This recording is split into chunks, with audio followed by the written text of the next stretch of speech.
지금부터 20년 전입니다. 제가 아끼던 친구 목사님이 암으로 사형 선고를 받고 이제 집에서 죽음을 기다리고 있었습니다.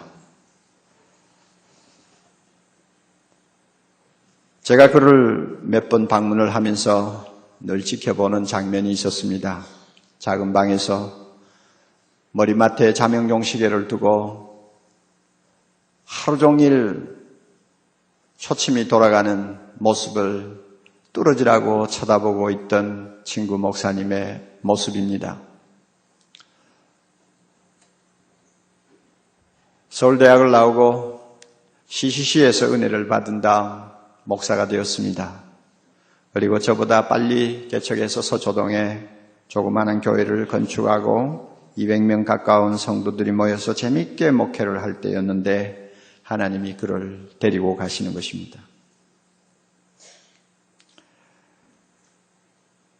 나중에 장례식을 제가 다 치러주었습니다마는 그는 저보다 나이가 아래입니다. 초침이 돌아가는 시계를 뚫어지라고 쳐다보면서 죽음을 기다리고 있는 그의 모습, 이것은 지난 20년 동안 제 마음에서 사라지지 아니하는, 항상 자주자주 떠올리며 생각하게 만드는 아주 심오한 영상이었습니다. 그 모습을 지켜보면서 또 그 영상을 계속 제 마음에 담고 기억하면서 저는 늘 이런 생각을 했습니다. 나도 반드시 죽는다. 그리고 그 때는 나도 모른다. 하나님께서 젊은 사람도 데리고 가시는 거 보니 나도 언제 죽을지 모른다.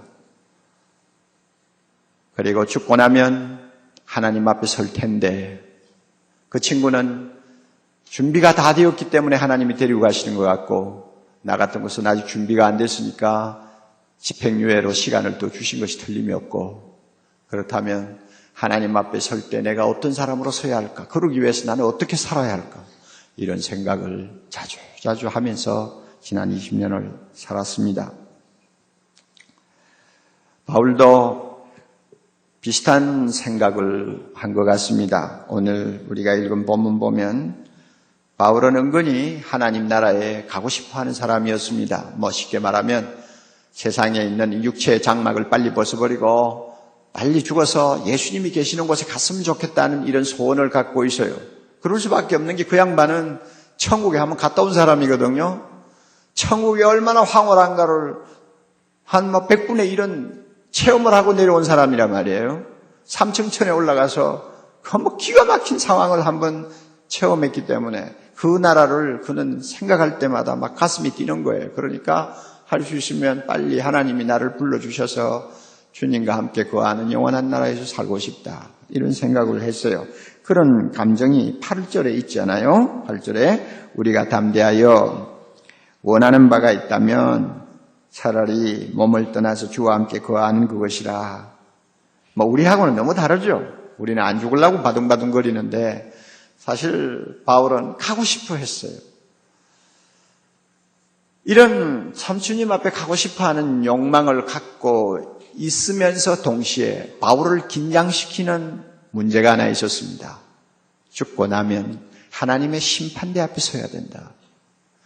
그 심판대 앞에서 내가 어떤 사람이냐가 굉장히 중요한데 내가 그것을 위해서 심판대 앞에서 하나님이 인정하는 사람이 되기 위해서는 천국 가는 것도 중요하지만 이 세상에 살면서 내가 어떻게 살아야 할 것인가를 더 진지하게 고민해야 된다 하는 마음을 바울이 갖고 있었습니다. 그게 10절에 나오잖아요. 이는 우리가 다 반드시 다 같이요 그리스도의 심판대 앞에 드러나 각각 선악간에 그 몸으로 행할 것을 따라 받으려 함이니라. 죽는 것도 중요하지만은 그 다음에 하나님의 심판대 앞에서 내가 세상에 산 것을 놓고 하나님의 평가를 받는 것, 이게 너무너무 진지한 문제인데 이것을 위해서 내가 어떻게 살아야 할 것인가를 바울은 마음에 두고 고민했습니다. 10절의 말씀을 현대번역으로 더 아름답게 번역을 해놓은 내용이 있습니다. 이런 내용입니다. 장차 우리는 모두 그리스도 앞에 서서 심판을 받아야 합니다. 그때는 우리가 살아온 모습이 그분 앞에 다 드러나게 될 것입니다. 그리고 선한 일을 했든지 악한 일을 했든지 땅 위에 육체로 사는 동안에 행한 대로 보상을 받을 것입니다. 이 문제 때문에 바울은 결심을 했어요. 무슨 결심입니까? 내가 이 세상에 살 동안 하나님을 기쁘시게 하는 삶을 살고 싶다. 9절에 그렇게 나오죠. 그런즉 우리는 거하든지 떠나든지 다 같이요. 주를 기쁘시게 하는 자 되기를 힘쓰노라. 다시 한번 그런즉 우리는 거하든지 떠나든지 주를 기쁘시게 하는 자 되기를 힘쓰노라. 아니요, 세상에 살든지 더 살든지 하나님이 불러가든지 간에 우리의 목표는 주님을 기쁘시게 하는 데 있다. 그래서 이 기쁘시게 하는, 하나님을 기쁘시게 하는 일을 힘써야 되겠다. 이것이 내 앞에 지금 주어진 과제다. 바울은 그렇게 이야기합니다. 여기서 힘쓴다는 말은 필로트 무메다 하는 헬라어 용어인데요. 이 말은 그저 한번 해본다는 뜻이 아니에요. 그저 한번 좀 노력해본다는 그런 의미도 아니에요. 야망을 갖는다는 뜻입니다. 야망을 갖는다. 여러분, 야망을 가진 사람을 한번 머리에 떠올려 보세요. 대통령이 되겠다고 야망을 가진 사람이 얼마나 대단한가 여러분 아시잖아요. 다른 학생들보다도 공부 더 잘해보겠다고 1등을 꼭 하겠다고 하는 야망을 가진 학생들 얼마나 땀 흘리며 씨름하는가 보세요. 야망을 가진다. 야망을 가진 사람은 남보다도 더 피눈물 나는 노력을 하게 돼 있잖아요. 여기서 힘쓴다 하는 말은 바로 이런 뜻입니다. 바울은 야망을 가졌어요. 어떤 야망이냐? 하나님을 기쁘게 하는 인생 한번 살고 싶다.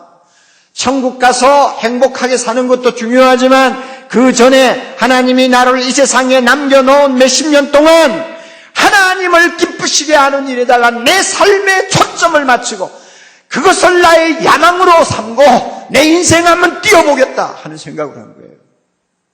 왜? 나중에 하나님의 심판대 앞에 섰을 때 내가 그렇게 살다가 가야 하나님이 내 인생을 놓고 칭찬하시고 기뻐하시는 것을 볼 테니까 그것만이 나에게 중요하다.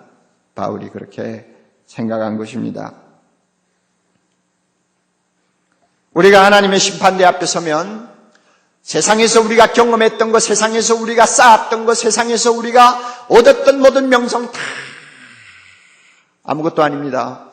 오직 하나님을 기쁘게 한 것만이 남습니다. 여러분 이거 믿으세요? 믿으시나요? 진짜 믿으시나요? 하나님 앞에 가면 하나님을 기쁘시게 한 것만이 남습니다. 나머지는 다 없어져요. 가끔 보면 교회를 다니면서 나는 천당에만 들어가면 좋겠다 하는 말을 하는 사람들이 있어요. 어떻게 처음 들으면 야 이분이 참 구원받기를 사모하는 사람이구나. 믿음이 좋아서 저런 말을 하는구나 이렇게 느낄지 모르지만 조금 깊이 생각해 보면 그 밑에 아주 고약한 데가 있어요. 천당에만 갔으면 좋겠다. 그건 무슨 뜻이에요? 세상에서는 내 마음대로 좀 살아보고 내가 원하는 인생 한번 마음껏 즐겨보고 그래서 천국이 있으면 예수 믿는다는 그 말 한마디로 천국 문 안이라도 들어간다면 다행이다 하는 이야기입니다. 그러니까 그 저변에 깔려있는 생각이 뭐냐 하면 내 식대로 내 기분대로 살고 싶다는 것입니다. 하나님을 기쁘게 하는 일에는 별로 관심이 없는 거예요. 한번 왔다가 가는 세상 후회 없이 한번 살아보고 싶은 욕망이 있는 거예요. 하나님을 기쁘게 하는 것은 그 사람의 안중에도 없는 일이요. 그러면서 교회를 다녀요.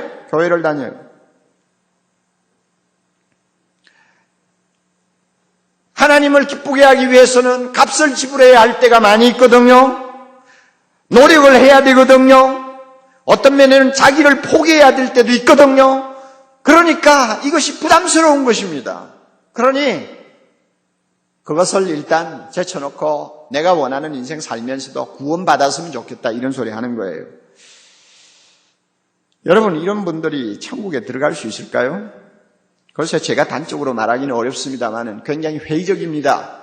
뭘 보고 제가 이런 말씀 드리느냐 하면 주님이 한때 하신 유명한 말씀이 있습니다. 제자들이 예수님에게 찾아와서 물었어요. 주님, 구원받을 사람들이 구원받을 사람이 적겠습니까? 이상한 질문이에요. 차라리 많겠습니까? 하고 질문을 했으면 좋겠는데 구원받을 사람이 적겠습니까?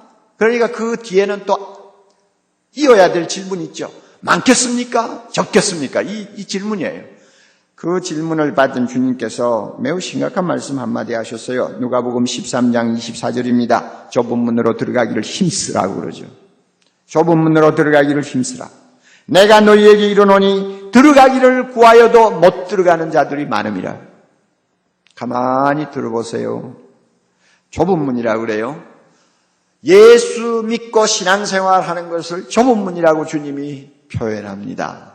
예수 믿기는 쉬워요. 평안할 때 예수 믿는 거 어렵지 않아요. 무슨 값을 요구를 합니까? 아니면 무슨 선한 공로를 요구합니까? 하나님께서는 값없이 우리를 보고 믿으라고 하셨기 때문에 누구든지 예수님이 하나님의 아들이요 나의 구원자라고 믿고 고백하면 되는 거예요. 예수 믿기는 쉬워요. 그러나 예수 믿은 다음의 신앙생활은 좁은 길이요 좁은 문입니다. 주님이 그렇게 말씀하셨어요. 그래서 사람들이 그렇게 많이 안 들어가요. 왜 좁은 문일까요? 예수 믿고 난 다음에 우리의 관심은요, 천국에만 들어가면 좋겠다가 아닙니다. 그런 유치한 생각을 하는 거 아니에요. 나 같은 죄인을 구원해 주신 하나님께 어떻게 하면 보답하는 인생을 살까? 이게 주된 관심사요, 우리의 화두가 됩니다. 큰 죄악에서 건지신 하나님, 감히 하나님 앞에 설 수 없는 더러운 것을 주께서 이렇게 구원해서 하나님의 영광스러운 자녀를 삼으시고 하늘에 있는 모든 축복을 값없이 안겨주셨는데 이 귀한 은혜를 받은 내가 한 생을 살면서 이 은혜를 조금이라도 보답하려면 어떻게 살아야 될까? 어떻게 하면 하나님을 기쁘시게 할까? 이것이 항상 관심사예요. 이 관심사대로 살려면 입으로 주여 주여만 해가지고 안 되거든요. 자기를 부인해야 되거든요. 자기의 십자가를 지고 주님을 따라갈 때도 많이 있거든요. 어떤 때는 생명과 바꾸는 위기를 만날 수도 있습니다. 그런 값을 지불하면서 하나님을 기쁘시게 하기를 원하는 것이 신앙생활이기 때문에 이것은 좁은 길이에요. 아무나 들어갈 수 있는 길이 아니에요.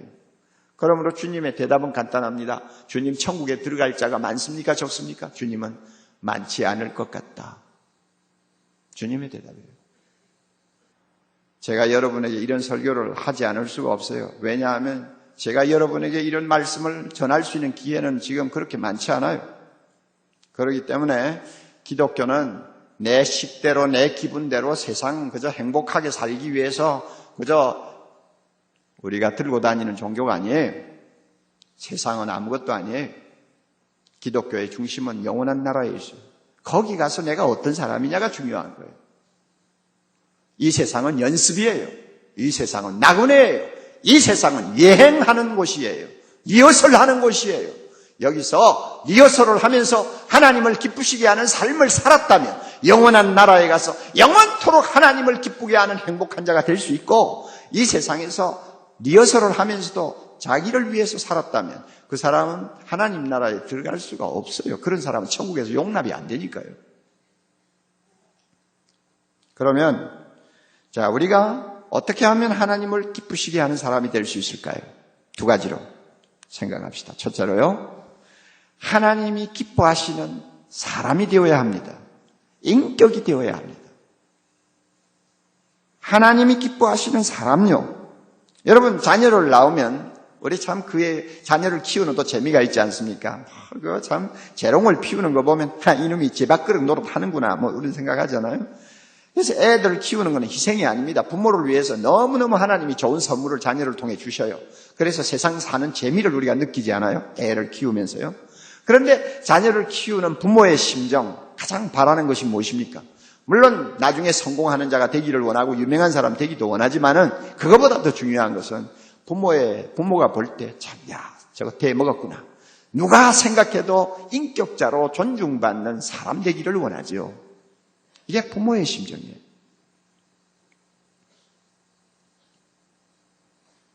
도둑놈이 되어도 돈이나 많이 벌어라 이런 생각을 하는 부모는 요즘에는 좀 있을지 모르겠어요. 요즘에는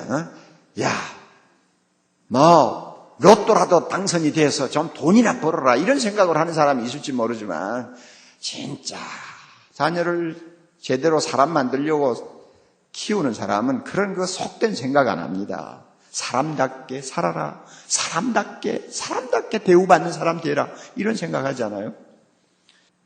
하나님이 우리에게 원하시는 소망이 뭔지 아세요? 자기 형상을 닮은 사람이 되기를 원합니다. 자기 형상을 닮은 사람. 다른 말로 바꾸면 자기 아들인 예수님을 닮은 사람이 되기를 원합니다. 우리가 예수님을 닮아 하나님의 형상을 우리에게서 나타내 보일 수만 있다면 하나님은 우리를 보실 때마다 기뻐하시고 우리를 보실 때마다 즐거이 부르실 것입니다. 하나님이 원하는 사람이에요.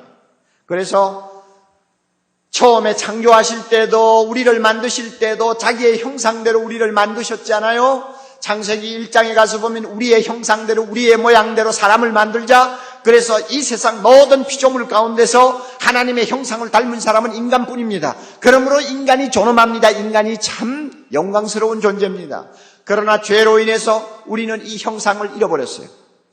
이 형상이 파괴되어 버렸어요. 그리고는 하나님을 닮기보다 마귀를 닮는 존재가 되어버렸어요. 들판에서 형제가 일하다가 형이 돌멩이를 들고 동생을 그냥 잔인무도하게 때려 죽이는 그런 일을 해도 눈 하나 깜짝하지 아니하는 마귀와 같은 우리의 모습을 보시고 하나님이 얼마나 슬퍼하셨는지 100년 200년 슬퍼하셨어요. 1000년 2000년 슬퍼하셨어요. 오래오래 슬퍼하시면서 이대로 두어서는 안 되겠구나. 다시 나를 닮은 거룩한 형상을 닮은 거룩한 사람으로 만들어야 되겠구나 작정하시고는 자기 아들 예수님을 세상에 보내셨습니다. 그리고 우리의 모든 죄를 예수님에게 짊어지우시고 그분이 우리를 위하여 십자가에 죽으셔서 우리의 모든 죄와 허물과 저주를 그 몸에 다 받게 하시고 우리로 하여금 하나님의 형상을 다시 회복하고 예수님처럼 되는 거룩한 구원의 길을 열어주셨습니다. 할렐루야. 이래서 우리 모두가 예수 믿었잖아요. 그래서 예수 믿은 우리에게 하나님이 원하시는 거 있으면 원래의 형상을 회복하는 것입니다. 그 원래의 형상을 회복하려면 예수님을 닮아야 합니다. 왜? 예수님은 보이지 않는 하나님의 형상이기 때문입니다. 이 일을 위하여 하나님은 우리에게 성령을 주셨습니다. 성령이 우리 안에 거하십니다. 할렐루야. 그리스도의 영이 없으면 그리스도의 사람이 아닙니다. 저와 여러분이 다 성령을 모시고 삽니다. 성령이 우리 안에 거하십니다. 성령이 우리 안에 거하시면서 하시는 일이 뭔지 아세요? 죽음을 이기시고 부활하신 예수님이 영으로 우리 안에 거하시도록 합니다. 그래서 우리는 성령 모시고 살면서 예수님과 함께 사는 사람이 되었습니다. 할렐루야. 그래서 내가 산 것이 아니요 내 안에 누가 사세요? 예수님이 사는 자가 되었어요.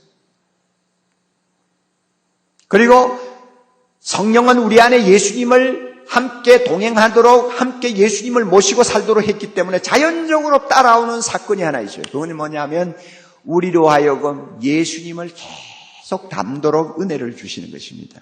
할렐루야. 우리 안에 거하시는 성령이 우리로 하여금 예수님을 닮도록 계속 일하세요. 우리의 성격 바꿉니다. 우리의 개성을 개조합니다. 우리의 기질을 바꿉니다.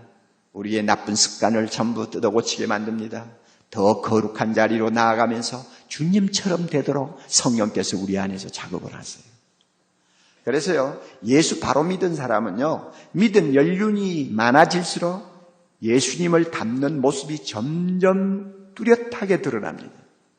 이게 정상이에요. 왜? 예수님을 닮은 자가 되어야 누구를 기쁘게 할 수 있습니까? 하나님 기쁘게 할 수 있습니까? 성령이 지금 그 일을 하는 거예요. 그래서 성령께서 교회에서 말씀을 계속 배우게 하시고 성령께서 말씀을 깨닫게 하시는 거예요. 그래서 우리가 이렇게 성령의 인도함을 받으면 예수님을 닮은 자가 되어 성령의 열매를 맺게 됩니다. 갈라디아 5장 22절 보면 성령의 열매가 9가지 나오는데요. 그 9가지를 다 보태면 예수님 닮은 사람의 인격이 그대로 형성이 됩니다. 성령은 우리로 하여금 예수님처럼 사랑하게 만듭니다.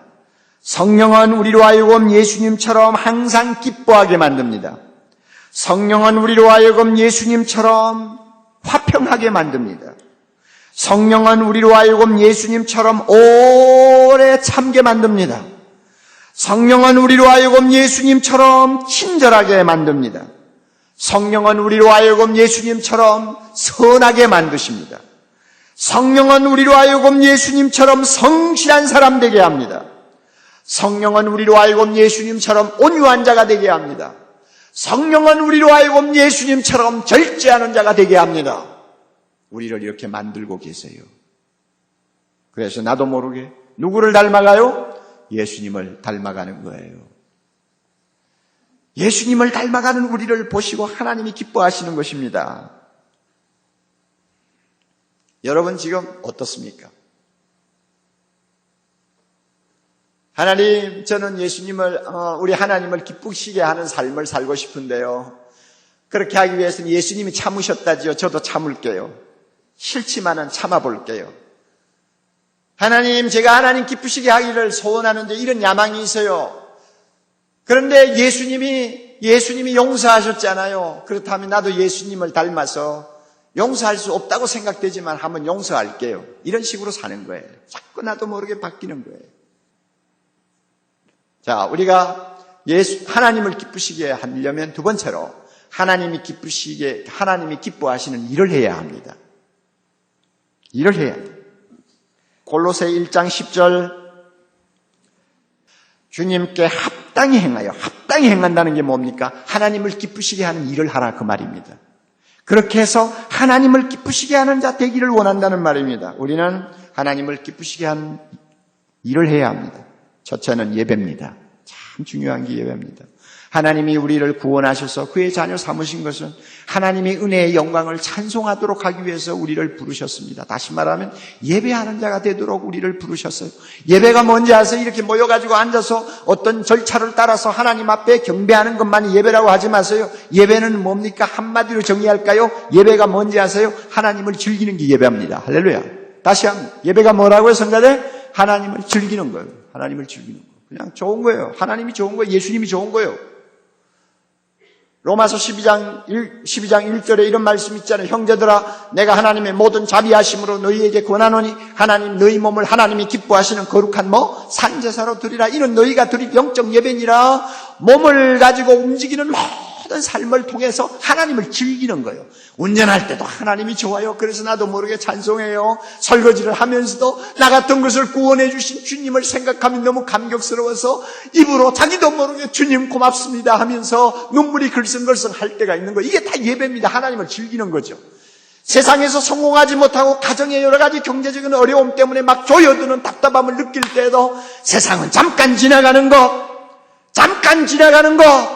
결국은 이 나그네 생활 끝나면 이 세상에서 내가 누리지 못한 모든 영광과 축복을 하나님이 주실 텐데 이런 아름다운 은혜를 주신 하나님 너무 감사합니다 하고는 나도 모르게 답답한 마음에서 범사에 감사하는 아름다운 찬송들이 터지는 거, 이게 예배입니다. 막 예수님이 좋은 거예요. 이게 예배예요. 여러분에게 이런 예배가 있다면 하나님이 기뻐하실 것입니다. 하나님이 기뻐하실 것입니다. 그리고 예배는 또한 일정한 장소와 일정한 시간을 정해놓고 거룩한 성도들이 한자리에 모여서 하나님께 드리는 것입니다. 이게 바로 예배입니다. 그러므로 정말로 하나님을 기쁘시게 하기를 원하는 사람은 주일날 예배 절대 등한히 여기지 않습니다. 또 우리가 하나님을 기쁘게 하려면 섬기는 삶을 살아야 됩니다. 하나님이 섬기는 자를 기뻐합니다. 사랑으로 봉사하는 자를 기뻐합니다. 예수님이 세상에 오셔서 섬기는 삶을 사셨잖아요. 예수님이 한평생 하신 일을 보면 3D 업종에 속하는 일들입니다. 가만히 보세요. 성경 보세요, 여러분. 날마다 환자들하고 씨름하는 거 세상에 3D 업종 중에 업종이죠. 그게 쉬운 일입니까? 가난한 자들, 세상에 실패한 자들하고 같이 지내는 것 쉬운 일입니까? 쉬운 일이에요, 여러분. 어려운 일이죠. 병자들을 고쳐주느라고 땀방울을 흘리는 그 일이 절대 쉬운 거 아니죠. 사람들의 비난을 받아가면서 비난의 화살을 받아가면서도 꿋꿋하게 다른 사람을 섬기는 일에 자신의 삶을 바치는 주님의 모습은 그것은 보통 사람이 하는 일 아니잖아요. 제자들의 발을 씻겨주는 거 쉬운 일입니까? 제자들을 위해서 밤새도록 산에 가서 잠을 자지 않고 기도하시는 것 쉬운 일입니까? 여러분, 제자들을 위하여 아침밥을 친히 준비하시는 일이 쉬운 일입니까? 대야를 가지고 와서 제자들의 발을 씻겨주는 것이 쉬운 일입니까, 여러분? 아이들을 품에 안고 아이들을 봐주는 일이 쉬운 일입니까? 쉬운 일 아니란 말이에요. 그것도 모자라서 나중에는 자기의 생명을 십자가에 내주지 않았어요. 예수님을 섬기는 삶을 사셨어요. 그러므로 하나님이 어떤 사람을 기뻐하시느냐? 섬기는 일을 열심히 하는 자를 기뻐합니다. 교회 안에서나 밖에서나 섬겨야 될 대상들이 너무 많습니다. 시간이 좀 남아 도니까 생생 내는 것이 아닙니다. 하고 싶으면 하고 말고 싶은 것이 섬기는 삶이 아닙니다. 하나님을 기쁘시게 하기 위해서 내가 해야지. 하나님이 좋아하시니까 내가 해야지. 이런 마음으로 정성을 쏟아서 남을 섬기는 것. 이것이 우리 신앙생활이라는 것을 기억해야 합니다. 하나님을 진정 기쁘게 하는 삶을 살려면 전도하는 일을 해야 합니다. 선교를 해야 합니다. 복음을 전하는 일, 세상을 구원하는 일은 하나님이 가장 소중히 여기시고 제일 하고 싶어 하시는 일입니다. 그러므로 우리 보고 땅끝까지 가서 복음을 전하라, 내 이웃을 구원하라 이렇게 말씀하시는 것은 하나님이 가장 하고 싶어 하는 중요한 일에 우리를 초대하시는 것입니다. 그러므로 이건 영광이에요. 전도하는 것은 영광입니다. 선교하는 것은 영광입니다. 하나님의 일에 동참하는 것입니다. 그러므로 하나님 나라 가면은요, 오직 영혼을 구원하기 위해서 우리가 수고한 일만이 영원히 남습니다. 영원히 남아요. 선교사들이 저렇게 고생하면서 복음을 전하는 이유가 있어요. 하나님 나라 가면 하늘의 별처럼 영원히 빛나는 자가 되리라고 약속을 했기 때문에 세상에서는 잠깐 초라하게 살더라도 하나님 나라에 가서 영광스럽게 살기를 원하는 것입니다. 여러분, 믿지 아니하는 이웃을 위해서 계속 기도합니까? 내 옆에 예수님을 모르는 사람이 있을 때 담대하게 입을 열고 전도합니까? 세상의 것을 가지고 의시되고 자랑하는 사람을 보면서 너무너무 그 영혼이 불쌍해서 마음 아파하는 일이 있습니까? 선교사를 위해서 날마다 정해놓고 기도합니까? 세계를 가슴에 품고 캄보디아, 중국, 러시아 이렇게 나라 이름을 매일 하나씩 들어가면서 기도해 줍니까? 내가 땀 흘려서 번 돈을 하나님의 복음 전하는 일에 기쁨으로 사용합니까? 만약에 우리 모두가 이렇게 살고 있다면 하나님을 기쁘시게 하는 일을 하는 사람이라는 것을 믿으시기 바랍니다. 우리 모두가 이렇게 되기를 바랍니다. 우리 인생 길지 않습니다. 우리에게 있어서 가장 중요한 목표는 하나님을 기쁘시게 하는 삶을 사는 것입니다. 할렐루야. 그러기 위해서는 하나님이 기뻐하는 사람이 먼저 됩시다. 예수님을 닮은 사람이 됩시다. 그 다음에 하나님이 기뻐하시는 일을 합시다. 많은 일이 있지만 그 가운데서 예배와 섬김과 전도 이것을 통해서 내 직장에서, 내 가정에서, 내 학교에서 어디서든지 하나님을 기쁘시게 하는 아름다운 삶을 살고 나중에 주님의 심판대 앞에 섰을 때 착하고 충성된 종이라고 주님이 칭찬하시고 모든 천군 천사들과 함께 기뻐하는 날이 우리에게 있기를 바랍니다. 다 같이 기도하십시다. 아버지 하나님, 우리를 구원하신 목적은 우리가 하나님을 기쁘시게 하는 사람이 되고 하나님을 기쁘시게 하는 삶을 살도록 하기 위해서라는 것을 우리가 배웠습니다. 이대로 살게 해 주시옵소서. 그래서 하나님 앞에 섰을 때 우리가 서로 쳐다보면서 서로가 자랑스러워하는 날이 오게 해 주시옵소서. 예수님 이름으로 기도하옵나이다.